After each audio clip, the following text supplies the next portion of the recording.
Hello everybody. I am C. Tej Sarlagatti again from Aakash Agarwal classes. जो हम revision lectures चला रहे हैं उसकी सीरीज़ का पार्ट नंबर 7, जिसमें हम लास्ट प्रॉब्लम सॉल्व करेंगे पार्टनरशिप फाइनल अकाउंट्स का। इसमें और कुछ एडजस्टमेंट्स है प्रोविडेंट फंड से रिलेटेड, वो भी एडजस्टमेंट्स अपन डिस्कस करेंगे आज के लेक्चर में। जैसे कि आज ये सब कंप्लीट हो जाए, आज ये चैप्टर कंप्लीट हो जाए। वैसे हमने पिछले 6 से 7 रिविजन्स में कुछ भी छोड़ा कुछ भी नहीं है, हमने पूरा टॉपिक कवर कर लिया है। ये टॉपिक कंसेप्चुअल बेस्ड है, ये टॉपिक्स कंसेप्चुअल बेस्ड मैंने पढ़ाया है। ये जो रिविजन्स मैं ले रहा हूँ कंसेप्चुअल बेस्ड रिविजन्स ले रहा हूँ, जिसमें आपके सारे के सारे एडजस्टमेंट्स कवर हो रहे हैं, जिसमें सारे के सारे आपके सम्स कवर हो रहे हैं। मतलब जो भी एडजस्टमेंट्स है, जो भी बेसिक पार्ट है, थियरी पार्ट है, सारा सब कुछ कवर हो रहा है। ठीक है ना। तो आज का लास्ट लेक्चर में अपन पार्टनरशिप फाइनल अकाउंट्स के एक सम देखेंगे, जिसमें एक एडिशनल डिप्रिसिएशन का एक एडजस्टमेंट है बढ़िया सा मस्त। और उसके बाद अपन एक 2 सम और है इसमें, उसको डिस्कस करेंगे और यहाँ पर लेक्चर पार्टनरशिप फाइनल अकाउंट्स का ख़त्म कर देंगे। ठीक है। उसके बाद नेक्स्ट टॉपिक पे बढ़ेंगे। कल के लेक्चर से एडमिशन ऑफ द पार्टनर के पॉइंट से बढ़ेंगे आगे। तो चलो, without wasting the time is the latest the start is the lecture is the start पढ़िया। Okay. Sapre and Atre are partner sharing profit and loss equally from the following trial balance and adjustments prepared trading profit and loss account for the year ended 31st March 19। चलो बनाते हैं, mark कर लेते हैं सबसे पहला, है ना। चलो, sundry debtors. What do you mean by sundry debtors? Asset, liability, income, expense. ये एसेट है सर। परचेस कहाँ जाएगा बेटा? Trading account. ये रिटर्न्स, ये भी ट्रेडिंग अकाउंट, बट ये डेबिट में रिटर्न्स दिख रहा है, डेबिट में दिख रहा है रिटर्न्स। मैंने आपको बताया था परचेस का बैलेंस होता है डेबिट, परचेस रिटर्न का बैलेंस होता है क्रेडिट, सेल का बैलेंस होता है क्रेडिट, सेल रिटर्न का बैलेंस होता है डेबिट। ठीक है। एक काम करो, लिख लेते हैं। टॉप मार्जिन में, ऊपर टॉप मार्जिन में जाएंगे सब लोग, अपनी बुक के टॉप मार्जिन में जाएंगे सब टॉप मार्जिन में। ऊपर के टॉप मार्जिन में जाने के बाद जो रेड मार्जिन के ऊपर ब्लैंक स्पेस है वहाँ पर लिखेंगे रिटर्न्स।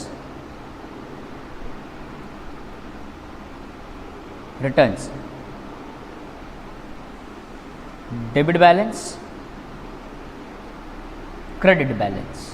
ठीक है। रिटर्न्स, डेबिट बैलेंस और क्रेडिट बैलेंस। जो रिटर्न में डेबिट बैलेंस है वो क्या है? वो सेल्स रिटर्न है, या तो उसका दूसरा नाम है रिटर्न इनवर्ड। क्रेडिट बैलेंस जिसमें क्रेडिट बैलेंस है वो है परचेस रिटर्न और रिटर्न आउटवर्ड्स। ये क्या होगा? Minus from sales. ये क्या होगा? Minus from purchase. पक्का क्लियर है यहाँ तक सबको? 100%। आगे बढ़े। अच्छा, तो ये जो आपका रिटर्न है ये माइनस होगा सेल से, है ना। ओपनिंग स्टॉक आपको पता है trading account. Land and building मेरा एसेट है। कैरेज अगर है ट्रेडिंग अकाउंट, कैरेज इनवर्ड अगर है ट्रेडिंग अकाउंट, कैरेज आउटवर्ड अगर है profit and loss account. Rent, rates, taxes profit and loss account. Drawings capital account में जाएगा। कैपिटल और करंट अकाउंट कहीं पर कुछ दिया है क्या? कैपिटल अकाउंट दे रहा है, करंट अकाउंट नहीं दिया है, मतलब मुझे कैपिटल अकाउंट बनाना है इस सम में। ठीक है, बढ़िया। आगे बढ़ते हैं। Salaries profit and loss, bad debts profit and loss, machinery asset. Hidden adjustment क्या है वो समझना है अपने को। Advertisement profit and loss, provident fund investment asset. Sales, trading, creditors, liability, sundry income, profit and loss. ये दोनों तो कैपिटल अकाउंट में जाएंगे। प्रोविडेंट फंड लायबिलिटीज में जाएगा। रिटर्न्स ट्रेडिंग अकाउंट में जाएगा, minus from purchase. Commission pre received commission, यानी कि income received in advance. Income received in advance अपने लिए क्या है? इनकम रिसीव्ड इन एडवांस और लायबिलिटी है, तो ये लायबिलिटी में जाएगा। और ये मेरा ओल्ड आरडीडी, नया आरडीडी है क्या देखेंगे। आगे बढ़ता है। क्लोजिंग स्टॉक पता है आपको, depreciate land and building 5%, machinery 10%। Machinery land and building का है, machinery land and building. Create provision for bad and doubtful dates 5% on debtors and write off 1000 for bad dates, मतलब एडिशनल बैड डेट्स भी है additional bad debts है और debtors में bad dates भी minus होंगे और आरडीडी नया वाला भी माइनस होगा, तो 2 स्टार करेंगे डेटर्स को। Goods worth 3000 were sold but no entry was found in the books of accounts, trading account के क्रेडिट में। और दूसरा loss by theft, sorry I am sorry, sold है वो, स्टोल्ड नहीं, sold, but no entry was made, यानी कि ये क्या है आपका अनरिकॉर्डेड सेल्स। तो अनरिकॉर्डेड सेल्स अगर है तो सेल को एक और स्टार जाएगा और डेटर्स को एक और स्टार जाएगा। अनरिकॉर्डेड सेल ना, तो सेल भी बढ़ेगा डेटर्स भी बढ़ेगा। चलो आगे बढ़ते हैं। आउटस्टैंडिंग कैरेज 500, कैरेज में 500 रुपये आउटस्टैंडिंग है, कैरेज को स्टार कर देता हूँ। आगे बढ़े। Goods worth 8000 were purchased on 31st March and included in closing stock but not recorded in the books of accounts। क्या है ये? Unrecorded purchase. तो अनरिकॉर्डेड परचेज से क्या होगा? परचेज भी बढ़ेगा, क्रेडिटर्स भी बढ़ेंगे। तो आ जाओ, परचेज भी बढ़ेगा, क्रेडिटर्स कहाँ है? क्रेडिटर्स भी बढ़ेंगे। क्लियर है अब तक सबको? 100%। सम स्टार्ट करें। सम में मुझे कुछ दम लग नहीं रहा है, मज़ा आएगा सिर्फ डेप्रिसिएशन में, मशीनरी के और आरडीडी के कैलकुलेशन में, इसी में मज़ा आने वाला है। Let's start then. Okay, partners कौन सा अकाउंट बनाना है अपने को? पार्टनर्स का कैपिटल अकाउंट बनाना है। तो ये लो,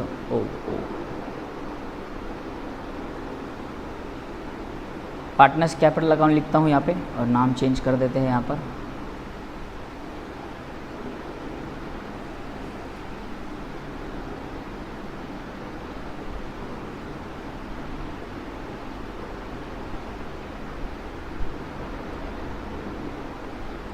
सप्रे और अत्रे। क्लियर है तक? आगे बढ़े। Sure. In the books of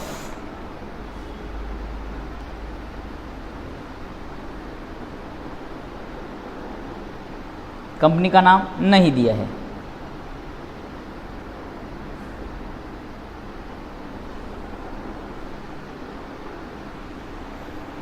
तो हम क्या करेंगे? अगर कंपनी का नाम नहीं दिया है तो in the books of Sapre and Atre, Sapre and अत्रे।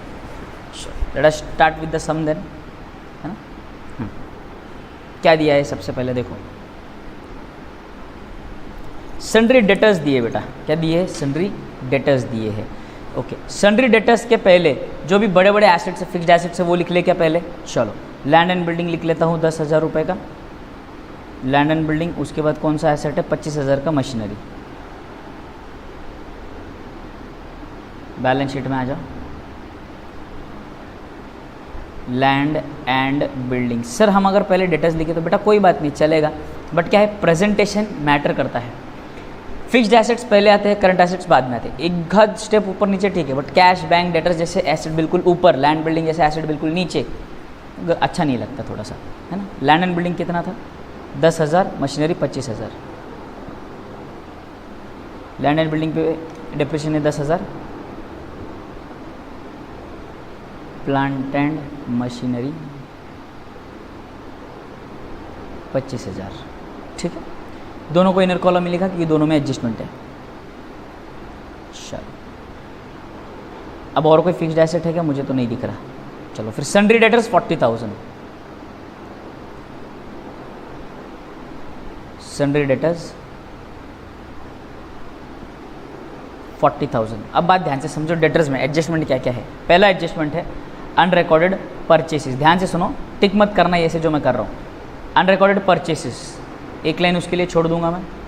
उसके बाद फर्दर बैड डेट्स, बराबर। ये वो माइनस, ये ऐड करने के बाद अमाउंट आएगी यहाँ पर, फिर उसके बाद फर्दर बैड डेट्स माइनस होंगे, फिर ऐड करने के बाद एक और अमाउंट आएगी, फिर आरडीडी माइनस करूँगा उसमें से और आउटर कॉलम में अमाउंट आ जाएंगे यहाँ पर, बराबर। यहाँ पर अमाउंट आ जाएगी। तो मैं 1 2 3 4 5 लाइन छोड़ रहा हूँ, 3 एडजस्टमेंट है 5 लाइन छोड़ रहा हूँ, 3 एडजस्टमेंट है 5 लाइन छोड़ रहा हूँ, 2 लाइन एक्स्ट्रा छोड़ना है हमेशा अपने को।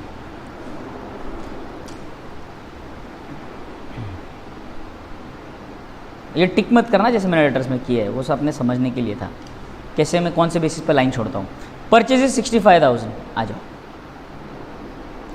ट्रेडिंग अकाउंट में। सर सबसे पहले परचेज आया तो परचेज लिखने का क्या पहले? ना ना बेटा ना, हमेशा सबसे पहला आता है जो आता है वही लिखेंगे, to opening stock,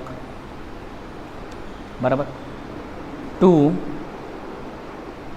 purchases, purchases में 2 एडजस्टमेंट है बेटा, एक रिटर्न्स माइनस करना है अपने को और एक अनरिकॉर्डेड परचेसेस भी है। प्लस लिख देता हूँ मैं यहाँ पे on recorded purchases less purchase returns, ठीक है। परचेस का अमाउंट कितना था देखेंगे क्या? 65,000, परचेस का अमाउंट है 65,000,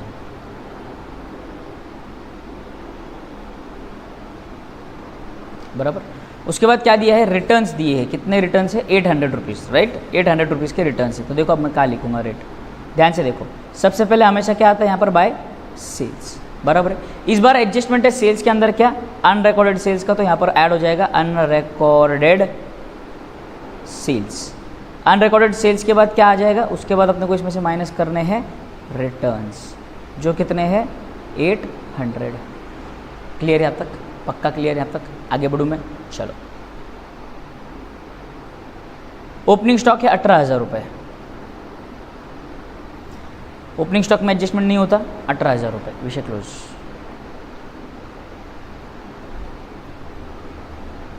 कैरेज 1200 रुपये। परचेस रिटर्न के बाद अमाउंट बाहर आ जाएगी, यहाँ पर लिखूंगा टू कैरेज। कैरेज इन कॉलम में लिखना है क्योंकि इसमें भी आउटस्टैंडिंग कैरेज का एक एडजस्टमेंट है। डन, ये भी done. Rent rates and taxes 1000 PNL में जाएगा, देखो बराबर। फर्स्ट लाइन ब्लैंक छोड़कर हमेशा to rent rates and taxes. बेटा अमाउंट कितना है देखो ज़रा? 1000। एडजस्टमेंट नहीं है तो सीधे आउटर कॉलम में लिख देता हूँ 1000, ठीक है। ओके, चिटकाओ ज़रा, देखो कोई चीज़ छूट तो नहीं गया आपकी। एक बार चिटका लो फटाफट, फटाफट चिटका लो बेटा।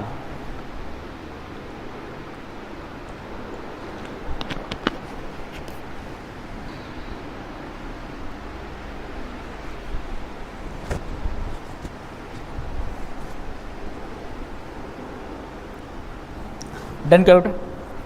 अच्छा, ये भी कॉपी कर लिया था क्या आपने? खत्म हुआ सबका? ये सब लिख लिया आप लोगों ने? यस, ये लिख लो बेटा। बैलेंस शीट का क्या आइटम कुछ रह गया होगा पेंडिंग, तो ये टिक्स मत करना, ये अपने सिर्फ समझने के लिए किया था मैंने। चलो आगे बढ़ते हैं।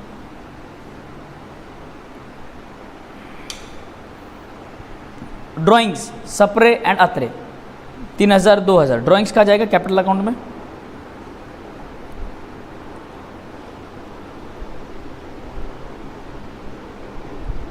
To drawings. सप्रे के थे 3000, अत्रे के थे 2000, राइट। सब मेरे साथ में यहाँ तक? सैलरीज है 3200 रुपये। चलो आ जाओ प्रॉफिट एंड लॉस अकाउंट में।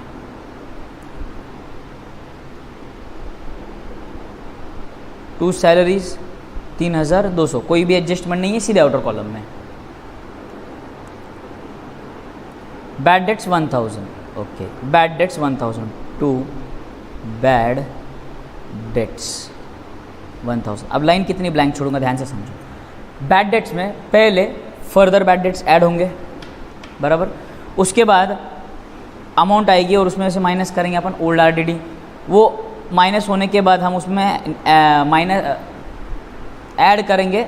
सबसे पहले अपन फर्दर बैड डेट्स लिख ही देते ना अपन, यहाँ पे काम करते हैं। Plus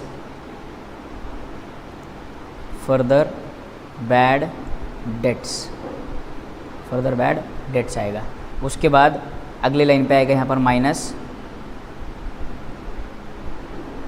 old R D D, उसके बाद यहाँ पे अमाउंट आएगी और plus new R D D. Clear यहाँ तक? चलो इतने लाइंस ब्लैंक छोड़ देंगे अपन बैड डेट्स के लिए, आगे बढ़ते हैं।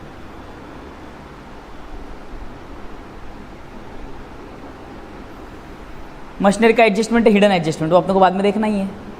चलो एडवर्टीजमेंट 4000, एडवर्टीजमेंट में कुछ भी एडजस्टमेंट नहीं है तो टू एडवर्टीजमेंट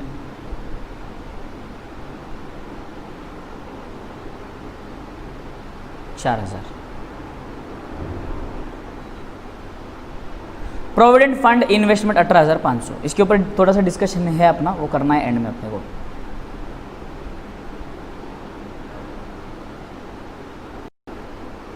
प्रोविडेंट फंड 18,500, तो प्रोविडेंट फंड में आते हैं, लिखूंगा यहाँ पर प्रोविडेंट फंड इन्वेस्टमेंट पूरा लिखना है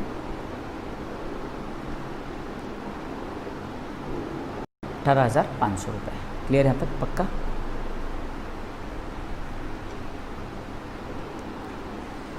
सेल्स 85,000 आ जाओ ट्रेडिंग अकाउंट में,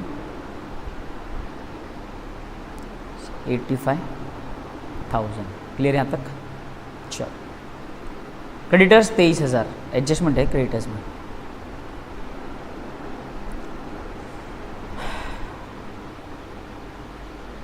sundry creditors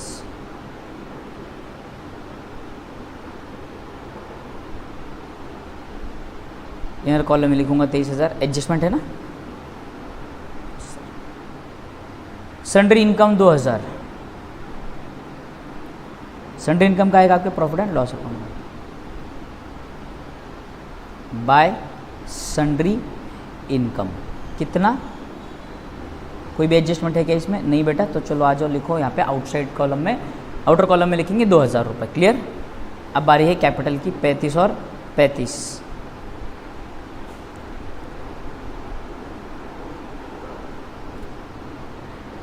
by balance brought down 35,000 और 35,000। डन। फिर है provident fund 10,000, provident fund 10,000, provident fund है क्रेडिट साइड में है, लाइबिलिटी है। सर ये प्रोविडेंट फंड को लाइबिलिटी में लिखा आपने, प्रोविडेंट फंड इन्वेस्टमेंट को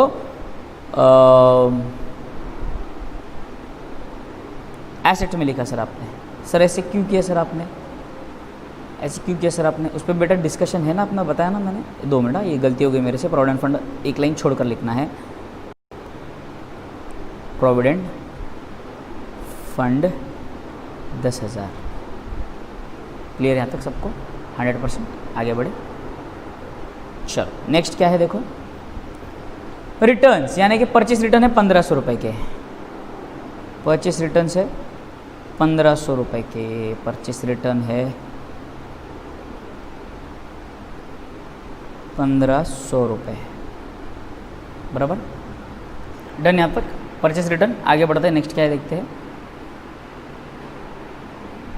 कमीशन प्री रिसीव्ड, बच्चा यहाँ पे बहुत बार गलती करता है, प्री रिसीव्ड पढ़ता ही नहीं है, कमीशन रिसीव्ड पढ़ देता है और पीएनएल के क्रेडिट साइड में चिपका देता है, जो गलत है, बिल्कुल गलत है। प्री रिसीव्ड कमीशन है, क्या है? प्री रिसीव्ड कमीशन है, ठीक है। 800 रुपये का प्री रिसीव्ड कमीशन, लाइब्रेरीज में आते हैं प्री रिसीव्ड इनकम।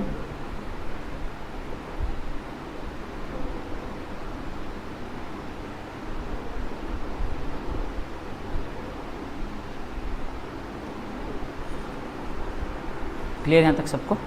आगे बढ़े। ओल्ड आरडीडी है 400, वो तो बैड डेट्स के एडजस्टमेंट के साथ देखेंगे। आगे बढ़ते, अब आते हैं एडजस्टमेंट्स में, ठीक है। ट्रायल बैलेंस तो मैंने पूरा कर दिया, ट्रायल बैलेंस खत्म हो चुका है। अब आ रहा हूँ मैं एडजस्टमेंट्स में। क्लोजिंग स्टॉक है सबसे पहला एडजस्टमेंट 23,000। ट्रेडिंग अकाउंट के क्रेडिट में आऊँगा, थोड़ा 1-2 लाइन और छोड़ देना, क्योंकि यहाँ पर ऊपर एक और एडजस्टमेंट आने वाला है, वो गुड्स सोल्ड, हाँ हाँ उसके लिए तो जगह छोड़ दिया मैंने, चलो कोई बात नहीं। By closing stock outer column में लिखूंगा मैं 23,000 बराबर। पहला इफेक्ट आ गया। दूसरा इफेक्ट बैलेंस शीट में स्टॉक इन ट्रेड 23,000। क्लियर यहाँ तक? इजी पीजी सब साथ में मेरे।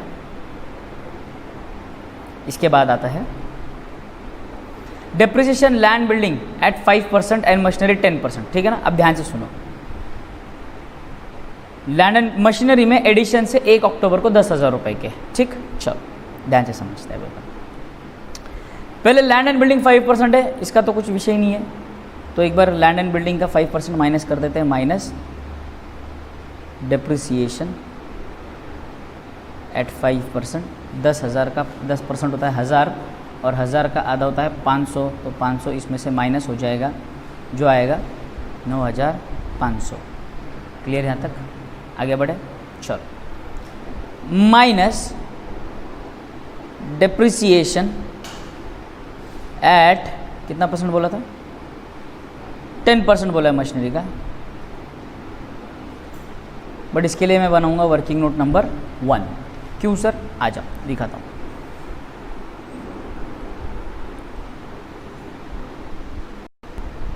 Working note number 1, calculation of depreciation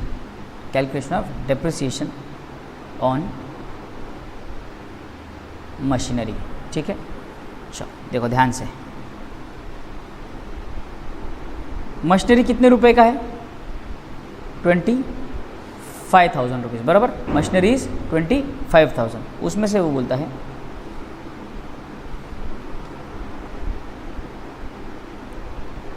purchased on 1 अक्टूबर 2018 होगा।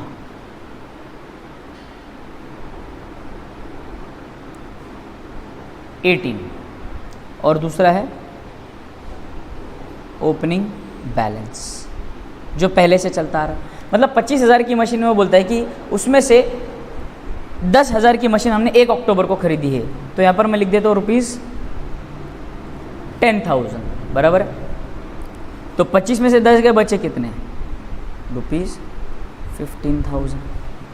₹10,000 ₹15,000। यहाँ तक क्लियर सबको? 100%। ठीक है, अलग अलग कर दिया मैंने। जो पहले से मशीन थी मेरे पास और जो अब मैंने बीच में ईयर के बीच में खरीदी है, जिसको मैं बोलूँगा एडिशंस, नया मशीनरी जो मैंने ऐड किया। ठीक है, इसके ऊपर डेप्रिसिएशन लगेगा एट 10% फॉर 12 मंथ्स। कितने महीने के लिए? 12 महीने के लिए। क्यों? क्योंकि स्टार्टिंग से मेरे पास था। अच्छा, इसके ऊपर डेप्रिसिएशन एट 10% फॉर। अब ध्यान से समझो, मशीन आई कब है मेरे पास? 1 अक्टूबर को आई है। तो मैंने यूज़ कितने दिन की है मशीन?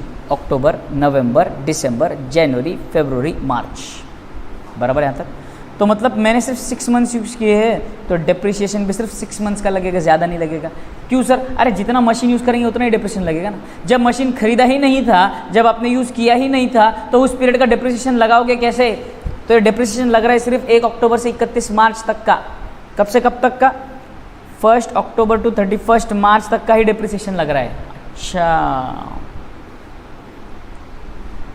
तो देखो 15,000 इंटू 10% इंटू 12/12 कितना आएगा? 1,500 रुपये। और इसके ऊपर अगर कैलकुलेट करूँगा तो 10,000 इंटू 10% इंटू 6/12, ये कितना आएगा?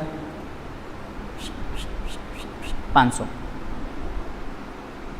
Then therefore total depreciation is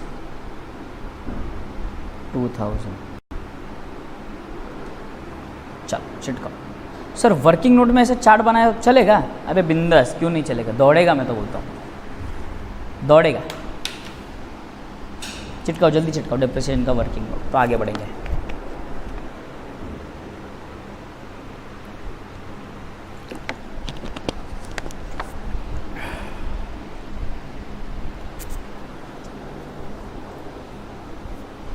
आगे बढ़े, फटाफट ख़त्म करो, आगे बढ़ते हैं जल्दी जल्दी।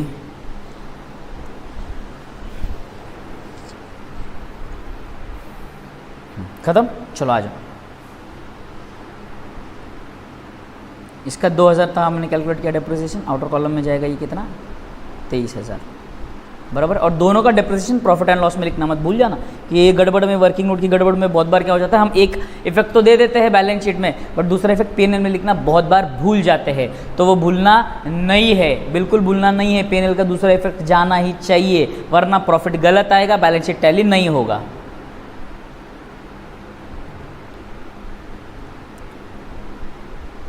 टू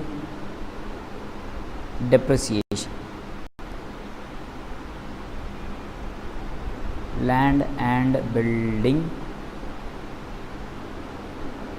plant and machinery 500, और इसका था 2000, आउटर कॉलम में आएगा 2500। ठीक, डन यहाँ तक, डन। तो ये वाला भी डन हो गया। Create provision for bad and doubtful debts at 5% on debtors and write off ₹1000 for bad debts. But इसके पहले मैं करूँगा ये वाला एडजस्टमेंट, डेटर्स वाला एडजस्टमेंट सबसे पहले होगा, क्योंकि याद रखना सीक्वेंस याद रखना, मैंने सीक्वेंस लिखवाया था आपको, मैंने आपको, बराबर। चल, तो सबसे पहले सोल्ड 3000 था, 3000, तो सेल्स में आएंगे, अनरिकॉर्डेड सेल्स करेंगे 3000, ये हो जाएगा 88,000 बराबर है। तो फिर मेरा नेट सेल हो जाएगा 88,000 यानी कि 87,200 रुपीज़ बराबर। 3000 के अनरिकॉर्डेड सेल्स थे, डेटर्स में आऊँगा मैं, डेटर्स प्लस अनरिकॉर्डेड सेल्स 3000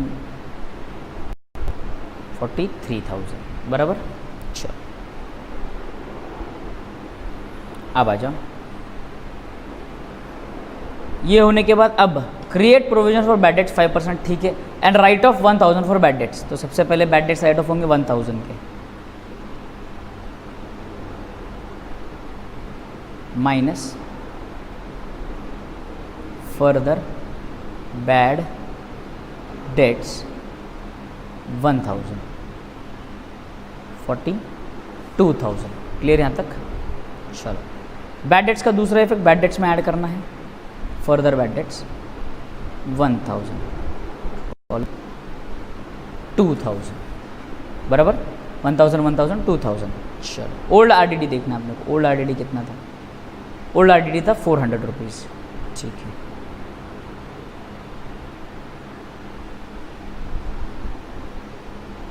कितना बच गया? 1600 रुपये बराबर। चलो डन। न्यू आरडीडी कितना बोला है?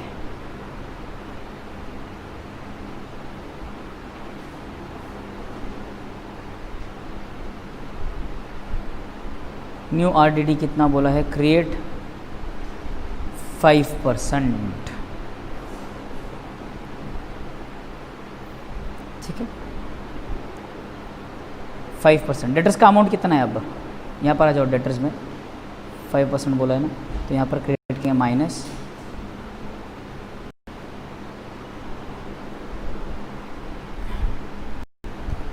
$42,000 का 10% होता है 4,200। 4,200 का आधा करना है 2,100 बराबर। 42,000 में से 2,000 माइनस करूंगा तो 40,000 रहेगा। 40,000 में से 100 माइनस करूंगा तो 39,900 बचेगा। क्लियर है तक? और ये 2,100 रुपये का न्यू आरडीडी पीएनएल में आ जाओ।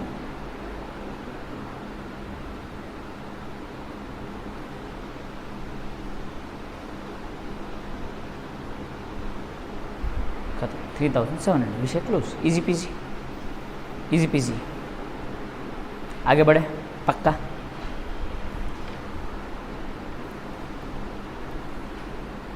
Outstanding carriage 500, no big deal.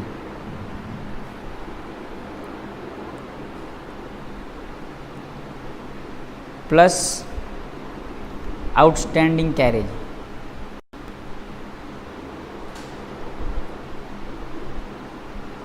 1700। दूसरा इफेक्ट, बैलेंस शीट में आएंगे, outstanding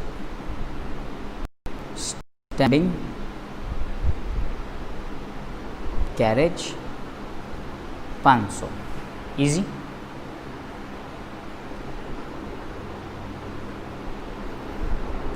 goods worth 8000 were purchased और अनरिकॉर्डेड परचेज 8000 रुपीज़ का है, आ जाओ।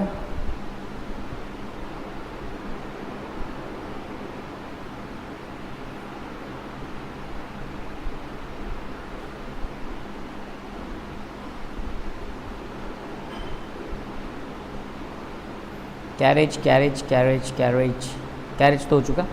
अब परचेजेस थे, आउटस्टैंडिंग परचेजेस 8000 के। 65 प्लस 8 73, 73,000 माइनस 1000 72,000 माइनस 500 करूँगा तो 71,500 हो जाएगा। बराबर यहाँ तक। चलो 8000 मुझे क्रेडिटर्स में भी ऐड करने हैं, प्लस अनरिकॉर्डेड परचेसेस कितना 8000, तो ऐड करेंगे कितना आएगा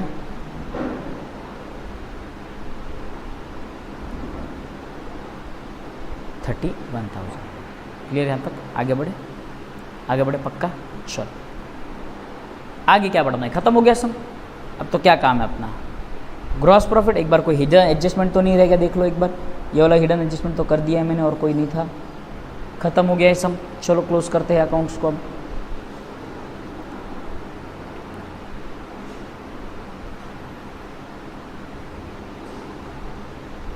$87,200 प्लस 23,000 बराबर है। दो ही आइटम है तो फटाफट कर लो। 87,200 23,000 200 1,10,200 आपका क्रेडिट साइड का टोटल है। डेबिट साइड का टोटल 70 80 90 हज़ार,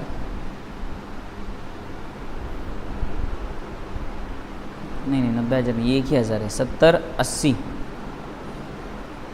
ये 80,000 और इधर है 8 8 और एक 9 9 और एक 10,000,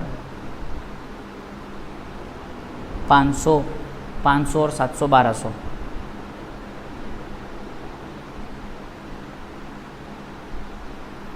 91,200। तो 1,10,000 में से 200 में से 91,200 अगर मैं माइनस करूँ तो कितना बचेगा?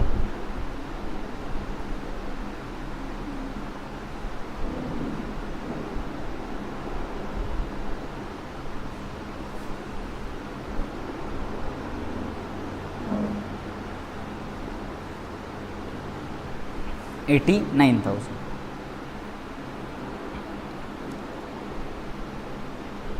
टू ग्रॉस प्रॉफिट 89,000, सॉरी 89 लिखा मैंने, 19 आएगा ना, 10 माइनस 9 इज़ 1, 19,000 ग्रॉस प्रॉफिट आ गया आपका 19,000। इसको क्लोज कर देता हूँ मैं। 1,10,200।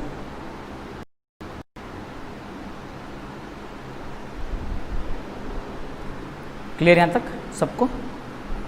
ओके, नीचे आ गए हम प्रॉफिट एंड लॉस अकाउंट में। बाय ग्रॉस प्रॉफिट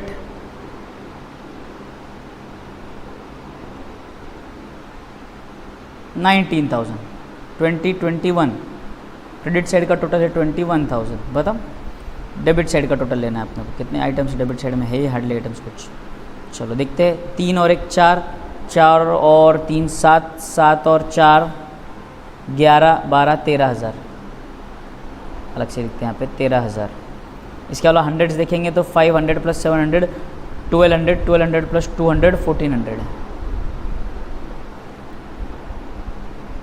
14,400, तो 21,000 में से माइनस करेंगे 14,400, तो क्या बचता है वो 0, 10 माइनस 4 6, 20 माइनस 14 6, 6,600 अपना नेट प्रॉफिट आ गया, राइट।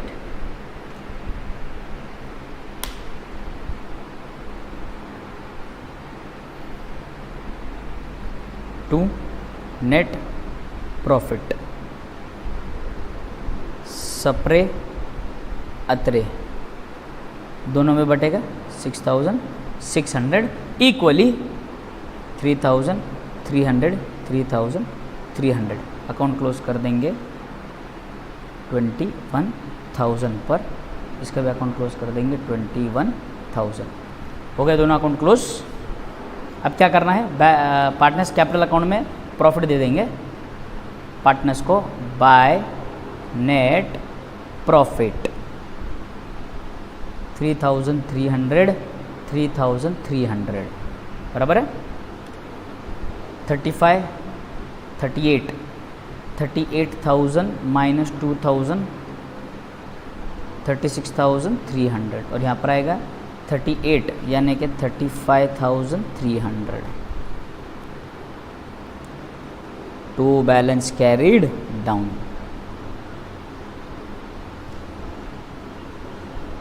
यह अकाउंट हो जाएगा क्लोज 38,300 38,300 38,300 38,300।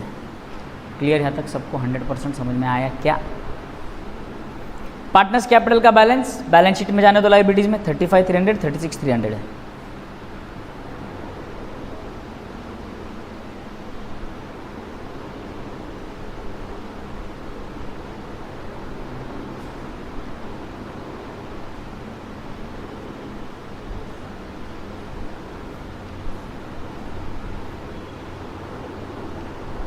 ये आ रहा है 3 और 3 6 और 1 7 71,600।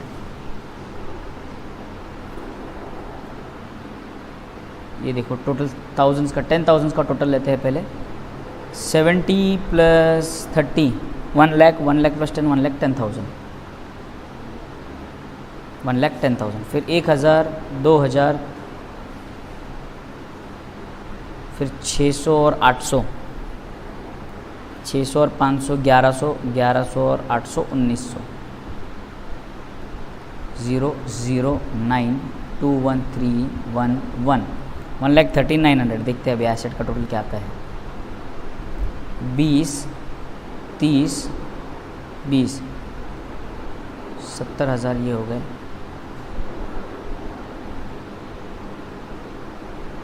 नौ 10 11 12 9 और 3 12 12 और 9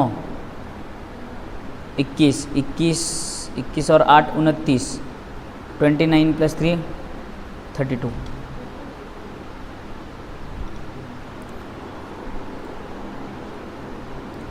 500 900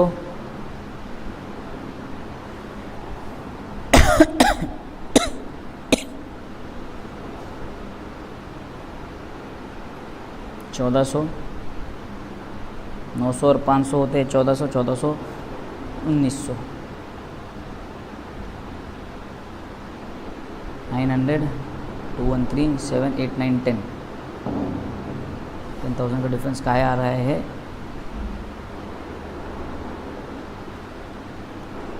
80,000 है यहाँ पर 80, ये 80,000 आएगा। क्यों? देखो एक बार टोटल फिर से करता हूँ तो समझ में आएगा। ठीक है, इसके 20,000 इसमें से 30,000 इसमें से 10,000 और इसमें 20,000 20 और 30 50 60 70 80 80,000 ये टोटल।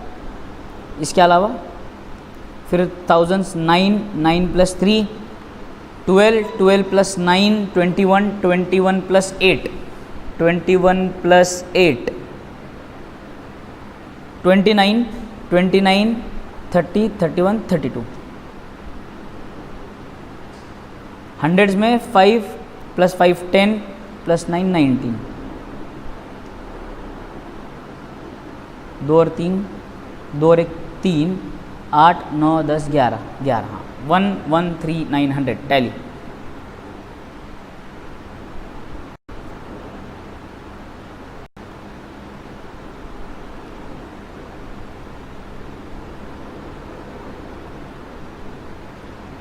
वन 113,900 ईजी, पक्का, ख़त्म, बढ़िया।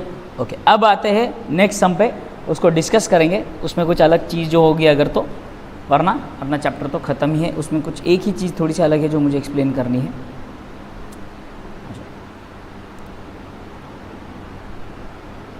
नीनियान काने अगर हम डिस्कस करना स्टार्ट करें तो सीधा सीधा विदाउट एनी वेस्टिंग टाइम 6:4 दिया है, मतलब इट इज़ सिंपली 3:2, 2 के टेबल में दोनों आते हैं, ठीक है। कैपिटल दिया हुआ है नीनियान काने का, तो ये कहाँ जाएगा आपके, ये जाएगा कैपिटल अकाउंट में, डेटर्स जाएंगे एसेट में, क्रेडिटर्स जाएगा लाइबिलिटीज में। रेंट दिया है फॉर 10 मंथ्स, यानी कि 2 मंथ्स का आउटस्टैंडिंग है, ये भी एडजस्टमेंट करवाया है मैंने। तो मैं क्या करूँगा, 10,000 डिवाइडेड बाई 10 इंटू 2, यानी कि 2,000 का आउटस्टैंडिंग, और अपने को दोनों का इफेक्ट मालूम है, plus and liability. Opening stock trading account, ये पीएनएल में जाएगा। Premises asset salaries PNL, discount PNL, motor vehicle asset sales, trading purchase, trading wages, trading office expense PNL. Bank overdraft liability, returns आपको पता है, ये अभी आपको खुद समझना पड़ेगा, मैंने पिछले एक सम में लिखवाया था। Investment asset, cash in hand asset, provident fund contribution PNL का एक्सपेंस, ये समझाना है मुझे। Provident fund liability, cash at bank asset, interest on PF investment, ये प्रोविडेंट फंड में ऐड होगा, इसमें ये ऐड होगा प्रोविडेंट फंड में। ड्राइंग्स जाएंगे कैपिटल की डेबिट में, बैड डेट्स जाएंगे पीएनएल में, ये ओल्ड आरडीडी है। इजी, इसमें कुछ नहीं है, इसमें मुझे एक्सप्लेन करने वाला पार्ट कौन सा है, सिर्फ रेंट का था वो मैंने एक्सप्लेन कर दिया, बचा सिर्फ ये वाला पार्ट प्रोविडेंट फंड वाला, तो मैं पूरा डिस्कस करने वाला हूँ। क्लोजिंग स्टॉक का तो आपको पता है। आउटस्टैंडिंग वेजेस एंड सैलरीज पता है, आउटस्टैंडिंग वेजेस एंड सैलरीज को मार्क कर लेते हैं यहाँ पे। वेजेस को मार्क कर लिए मैंने, सैलरीज को मार्क कर लिया मैंने, आगे बढ़ते हैं। मोटर व्हीकल 5% से डेप्रिशिएट करना है। मोटर व्हीकल देखो ये रहा, मोटर व्हीकल को भी मार्क कर दिया मैंने डेप्रिसिएशन, क्यों, क्योंकि एडजस्टमेंट के लिए एक लाइन छोड़ना है। बैड डेट्स बोलता है 5,000, डेटर्स आरडीडी बोलता है 5%, तो बैड डेट्स में लगा दो स्टार, डेटर्स में भी आ जाओ, लगा दो स्टार, डेटर्स में भी 2 स्टार, और बैड डेट्स में याद रखना 3 स्टार। सर क्यों 3 स्टार, बैड डेट्स में फर्दर बैड डेट्स ऐड होंगे, ओल्ड आरडीडी माइनस होगा, न्यू आरडीडी ऐड होगा। डन, ये भी डन। और काने withdrew 6,000 for personal use, goods withdrawn bye partner for personal use, trading account की क्रेडिट में बाय गुड्स विड्रॉन, और दूसरा कैपिटल अकाउंट के डेबिट में टू ड्राइंग्स। कुछ भी एडजस्टमेंट में नया है नहीं है। चलो, जो चीज़ मुझे आपको बतानी है वो है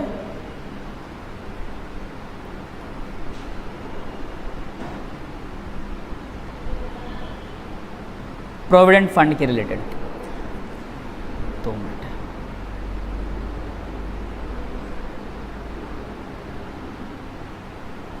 तीन चीज़ें आपके पास, प्रोविडेंट फंड कंट्रीब्यूशन है, प्रोविडेंट फंड है, और प्रोविडेंट फंड इन्वेस्टमेंट भी है आपके पास। प्रोविडेंट फंड इन्वेस्टमेंट भी है, ध्यान से समझो। प्रोविडेंट फंड ये मेरा एक्सपेंस है, ये प्रॉफिट एंड लॉस अकाउंट के डेबिट में जाएगा, ठीक है, ध्यान से सुनना आप। प्रोविडेंट फंड का कंसेप्ट क्या है? प्रोविडेंट फंड का कंसेप्ट ये है कि जो भी एम्प्लॉयर होता है उसको अपने एम्प्लॉयज़ की सैलरी में से कुछ अमाउंट डिडक्ट करना है, कुछ अमाउंट डिडक्ट करना है, और गवर्नमेंट के पास वो प्रोविडेंट फंड में जमा करवाना है। सर क्यों? गवर्नमेंट ने ये स्कीम निकाला है कि बहुत बार गवर्नमेंट ने जब शुरुआती दौर में देखा गवर्नमेंट ने कि जो भी एम्प्लॉयज़ होते थे ये लोग सैलरी कमा लेते थे और पूरा खर्च कर देते थे, कुछ भी सेविंग नहीं करते थे। तो सेविंग नहीं करते थे तो इससे क्या होता था, जब वो रिटायर होते थे उनके पास पैसे नहीं होते थे, जब पैसे नहीं होते थे तो फिर गरीबी, पॉवर्टी, फिर वो गरीबी का विशेष साइकिल, पॉवर्टी का विशेष साइकिल चालू हो जाता था, ये सब प्रॉब्लम। तो ये सब प्रॉब्लम से बचने के लिए गवर्नमेंट ने कंपल्सरीली जितने भी एम्प्लॉयर्स होते हैं बड़ी बड़ी कंपनीज के, कुछ रूल्स एंड रेगुलेशन है प्रोविडेंट फंड के, तो वो रूल्स एंड रेगुलेशंस में अगर आप क्राइटेरिया में फिट बैठते हो तो आपको क्या करना पड़ेगा, आपके कंपनी में जितने एम्प्लॉयज है सबकी सैलरी में से कुछ अमाउंट डिडक्ट करना पड़ेगा। मान लो 1,000 रुपये उसकी सैलरी है तो 500 रुपये उसकी सैलरी में से डिडक्ट करके 9,500 उसको पे करो, 500 रुपये अपने पॉकेट से निकालो और दोनों 1,000 रुपये जोड़कर पे कर दो किसको, प्रोविडेंट फंड अकाउंट में। प्रोविडेंट फंड अकाउंट में पे करोगे और जब वो रिटायर होगा तब उसको पैसा प्रोविडेंट फंड का उसको मिलेगा और उसको बोलेंगे टाटा बाय बाय जय श्री राम। समझ में आया सबको पक्का? यस, ये प्रोविडेंट फंड का कंसेप्ट है। अब इसमें प्रोविडेंट फंड यानी कि ये जो भी पैसा मैंने कट किया है एम्प्लॉय से और कहीं जमा करवाया है, तो ये प्रोविडेंट फंड का पैसा भले ही मेरे पास है बट ये देना किसको है, एम्प्लॉयज को देना है जब भी वो रिटायर होंगे, तो प्रोविडेंट फंड देना है इसीलिए वो लाइबिलिटी में आया है। ये लो, इसलिए वो कहाँ दिखता है, लाइबिलिटी में दिखता है। प्रोविडेंट फंड इन्वेस्टमेंट, अब जो पैसा मैंने कट कर लिया था, एम्प्लॉय से कट करके मेरे पास ले लिया था, वो मैंने जमा करवा दिया किसके पास, वो मैंने कहीं अकाउंट में किसी अकाउंट में जमा करवा दिया, तो वो कहीं पे अपने पास तिजोरी में रखने के बजाय मैं क्या करूँगा, उसको कहीं ना कहीं जमा करवाता हूँ ताकि एम्प्लॉयज़ भी जब रिटायर होंगे तो उसके ऊपर इंटरेस्ट भी तो मिले उनको, बराबर है। तो पीएफ मैंने कहीं पे इन्वेस्ट कर रखा है तो वो हुआ मेरा पीएफ इन्वेस्टमेंट, और इन्वेस्टमेंट मेरे लिए एसेट हो गया। अब वो इन्वेस्टमेंट पे जनरेट होने वाला इंटरेस्ट, चौथी चीज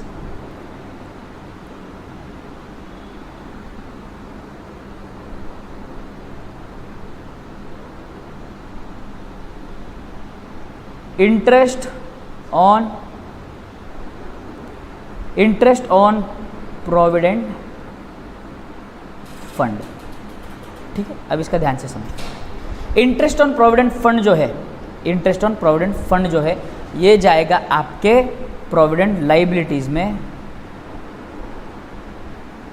बट प्रोविडेंट फंड में ऐड होगा। क्यों?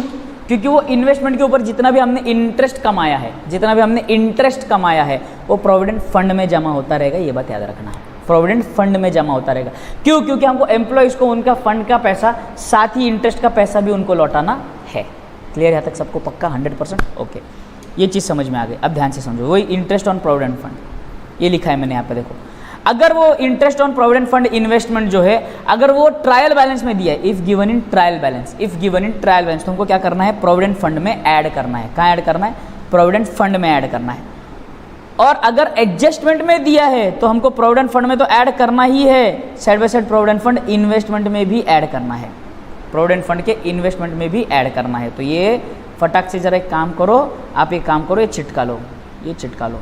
इट इज़ बेटर आप ये ना करो, इसको अलग से ही लिखो, इंटरेस्ट ऑन प्रोविडेंट फंड को। क्या है, कन्फ्यूजन बढ़ेगा बिना मतलब,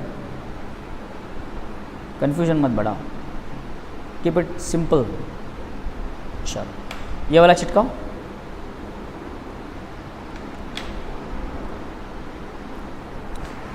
चिटका लो फटाफट।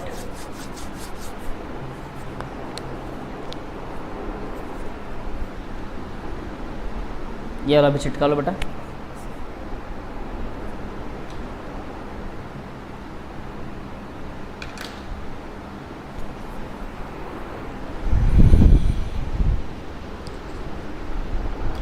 डन क्या? बढ़िया, आ जाओ। लास्ट क्वेश्चन है इसका, इस चैप्टर का, क्वेश्चन नंबर 9 वो डिस्कस करेंगे, विषय क्लोज करेंगे। ठीक है, ओके। तो 9th वाला जो प्रॉब्लम होगा ये बिल्कुल इजी प्रॉब्लम है। ठीक है, इसमें सिर्फ एक चीज़ मुझे बतानी है, कैपिटल रेशियो। देखो बेटा एक बार, कैपिटल कहाँ पर है? कैपिटल है 1,20,000 एंड 40,000। तो इसको रेशियो में कैसे कन्वर्ट करना है? 1,20,000 और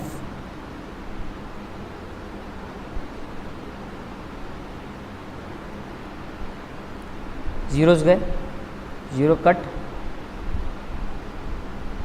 4 1 जा 4, 4 3 जा 12। तो रेशियो बन गया आपका 3:1। ये आपका प्रॉफिट शेयरिंग रेशियो होगा। क्लियर है तक? ओके। एक लास्ट एडजस्टमेंट है क्लोजिंग स्टॉक से रिलेटेड, वो मुझे समझाना है आपको एक बार। वो अगर हो गया तो अपना चैप्टर खत्म है। I can clearly say we are done with this chapter and we can close this chapter. इस चैप्टर का चैप्टर क्लोज कर सकते हैं अपन। ठीक है, लिखो मेरे साथ।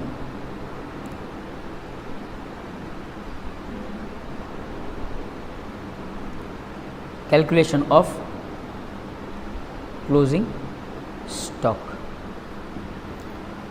कैलकुलेशन ऑफ क्लोजिंग स्टॉक में बहुत बार ये होता है कि क्वेश्चन में वो लोग देते हैं कि